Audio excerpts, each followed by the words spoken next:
Welcome, friends. Today we are doing another fragrance rotation video for the week ending the 25th of September 2022.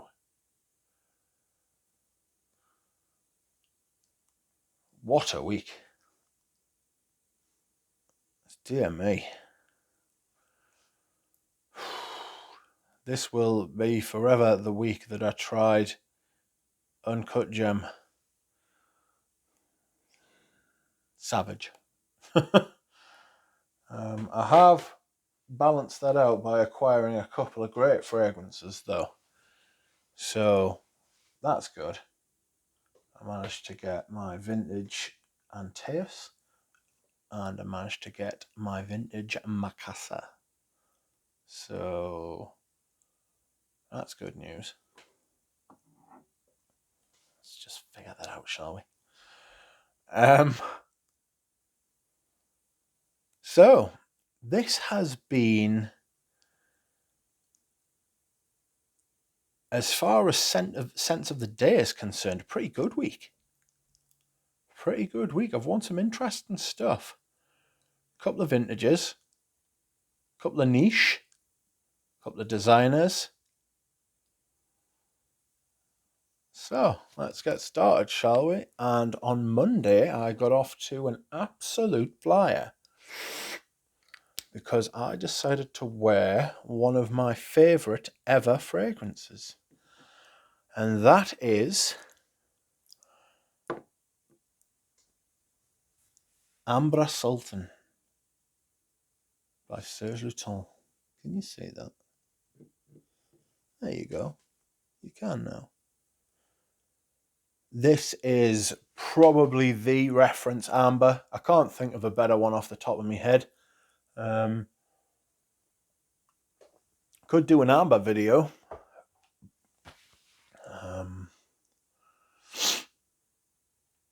The genre formerly known as Oriental. I don't know. I'm not sure if you would call this what used to be called an Oriental.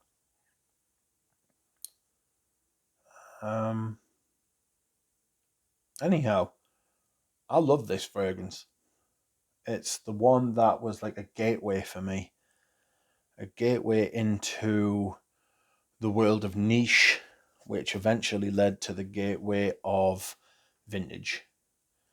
I didn't know fragrances could be like this until I first smelled this. This was a long time ago. Before this fragrance, I used to just go around the department store and think that's all there was. I thought stuff just came and went.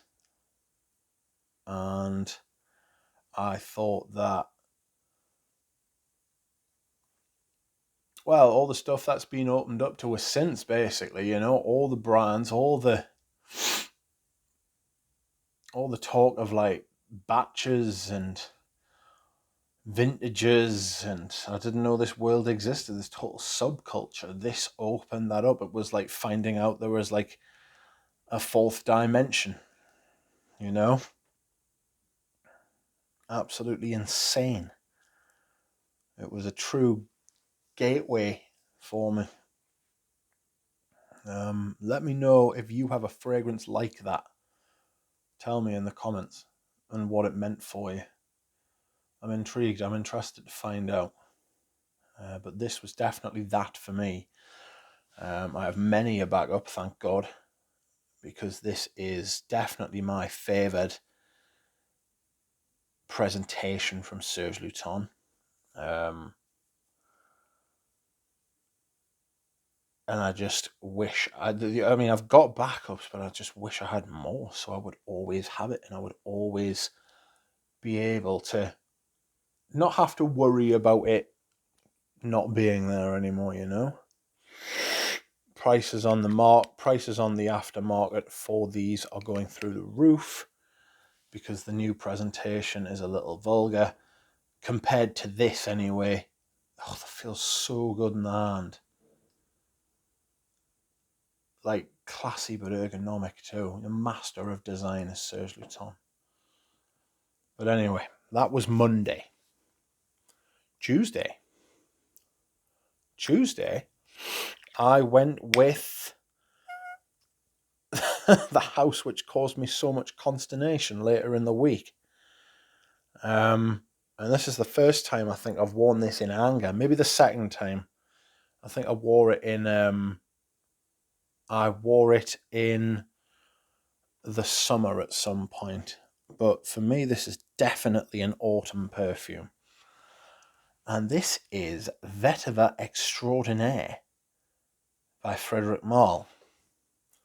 Obviously, Frederic Malle produced the offending article, Uncut Gem. But we won't talk about that. I don't think I ever want to talk about that again.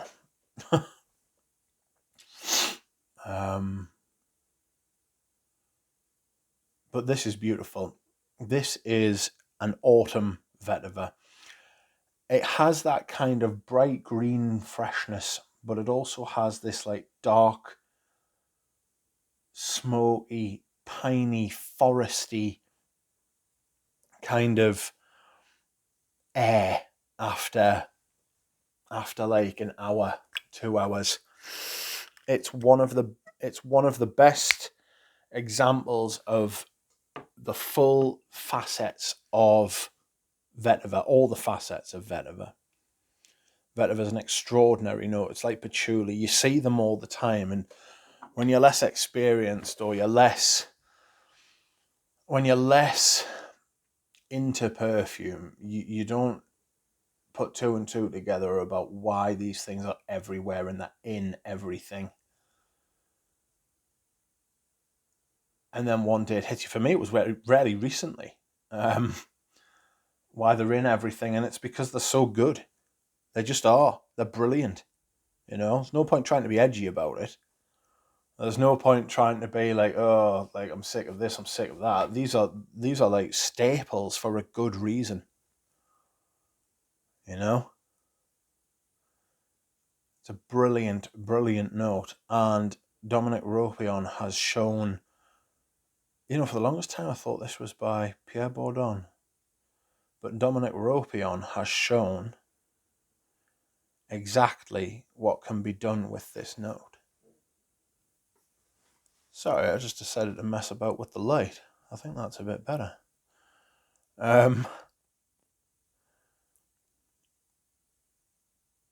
So yes, that's Vetiver Extraordinaire. I'm 8 minutes in and I've only got to Tuesday. Okay, next.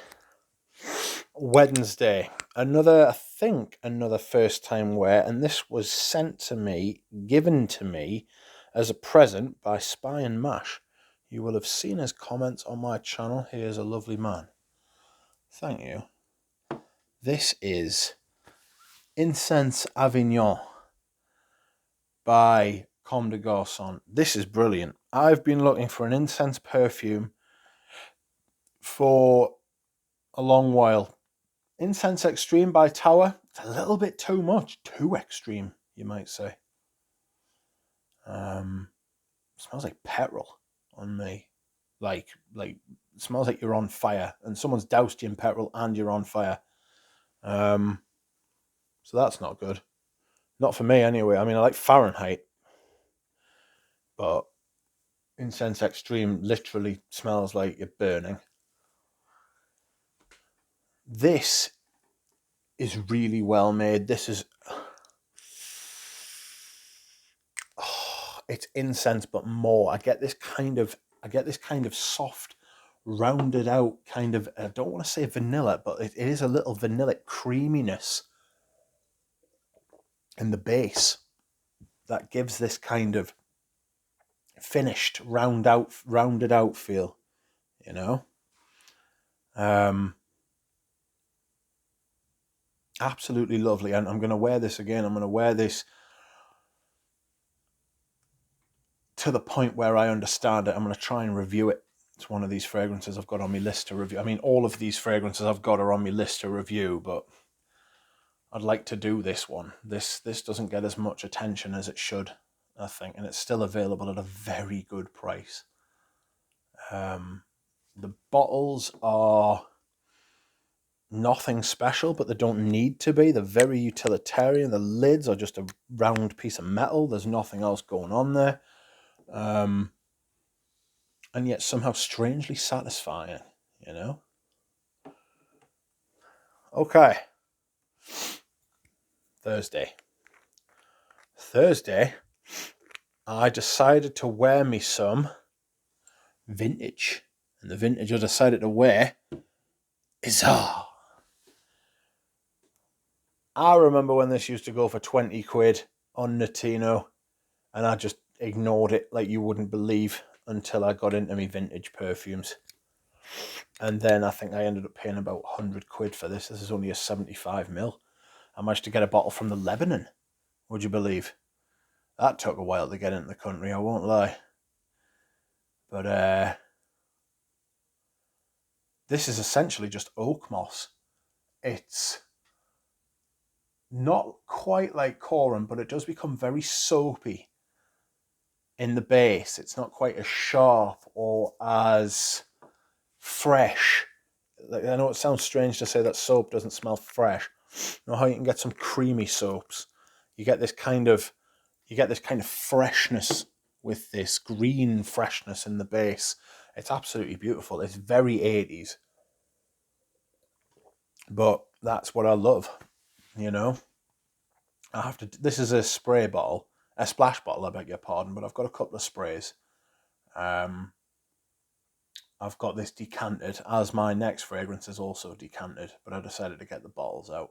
It's a bit shit, really, not coming on camera and not at the same time then just showing you pictures of me decants. Do you know what I mean? So I thought a bit of bottle porn, that's what the channel's about. Some chat and some bottle porn. So here is my bottle. You like this, don't you? Yeah. Plastic cap, unfortunately, but it is solid. Is it worth the prices it's now going for? Probably not. Is it better than 99% of what's being out there at the minute? Probably, yeah. So that's part of the equation I make when I'm buying vintage perfumes.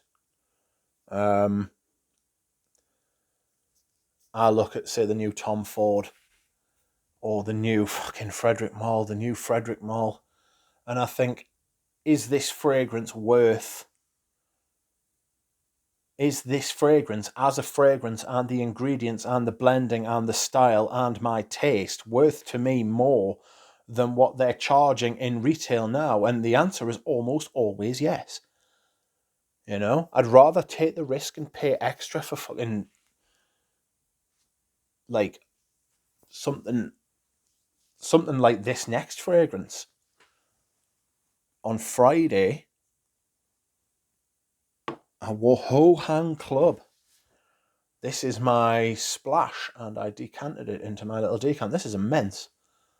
This is infinitely better than stuff you are seeing being released by Guerlain these days. It's a madness to think, if you were to say this when this fragrance came out, that it would be better than anything Guerlain would be releasing.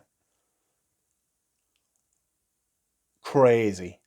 Guerlain have still got the classics, fair enough. I've got a few. You know, I've got Mitsuko. I've got a vintage Mitsuko from the 80s. It's terrific. It's absolutely beautiful. It's a special perfume. It really is. But stuff like Cherry Oud and fucking Oud Kohl and that sort of thing, shite. Especially in reference to this, especially when compared to this. And you can certainly find this cheaper on the second-hand market than you can, and by a large factor as well, by like 2 or 3. Those ouds that Guerlain have just released are like 300 quid, 320 quid, $400 or something like that. The new Mal's 420. You can pick this up for $100, 80 quid for 50 mil. You can pay 120, 140 for like 100 mil. It's worth it. If it's gone off, send it back. But this is Ho Hang Club. It is a dark rose. Like, almost like Do you know black cherries? It's almost that sort of colour. You know, like a dark black red, and then it's got this patchouli, but also this kind of like slight pissiness as well. I don't think there's any civet listed in it, but it definitely wears like that. It's so thick and rich and strong, but a little bit sweet, but natural sweetness. It's got this almost Black Forest Gatto kind of thing going on without the cream, you know? It's not chocolate, but it's like this almost like hinting on it like a dark chocolate through the patchouli. It's absolutely stunning. This stuff is amazing. I highly recommend it to you. Okay. Excuse me whilst I hydrate.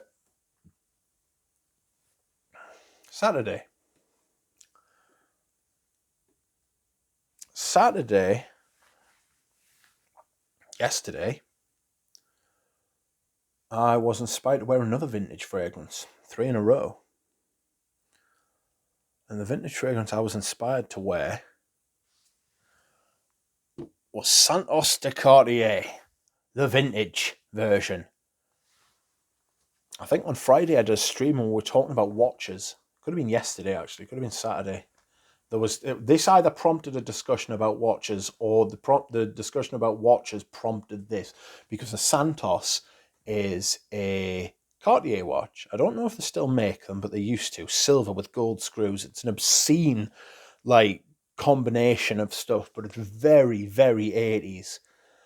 I would love it. I'm thinking about just buying brown suits with bloody elbow pads at this point and shaving in a mustache. You know what I mean? Just going full 80s. No, I don't think I'll be doing that, but bloody hell. I love this stuff. You can tell by the dent I've put in it. It's down to like there.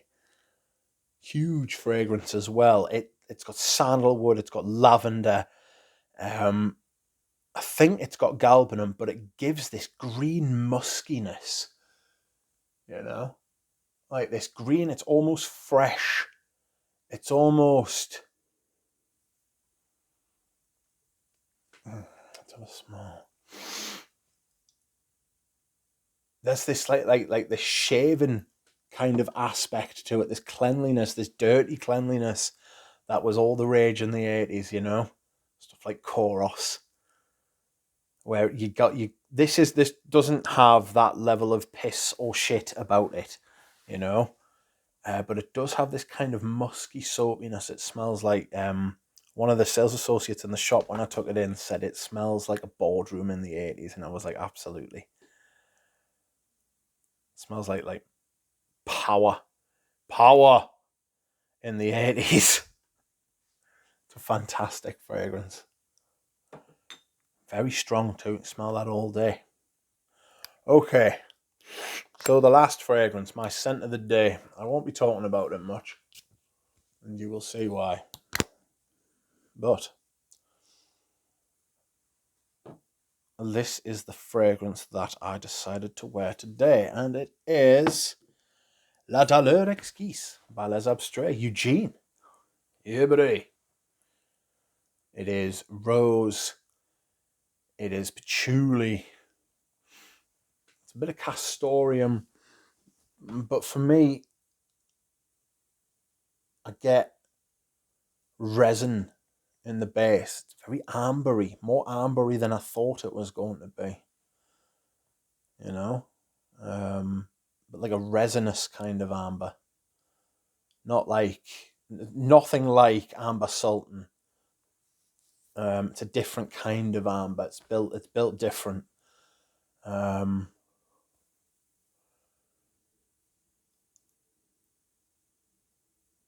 yes, this is my second wearing, I think, of this in the wild.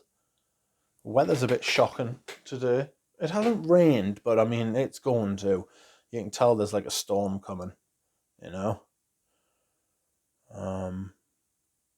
a nice sort of resinous sort of vibe with your perfume is good for that kind of thing, because it's like comforting, isn't it? You know what I mean? But anyhow, 20 minutes. This has been a long video. I feel like I've witted. Not to worry. Thank you very much for joining me, everyone. I appreciate it. I will see you in the next video.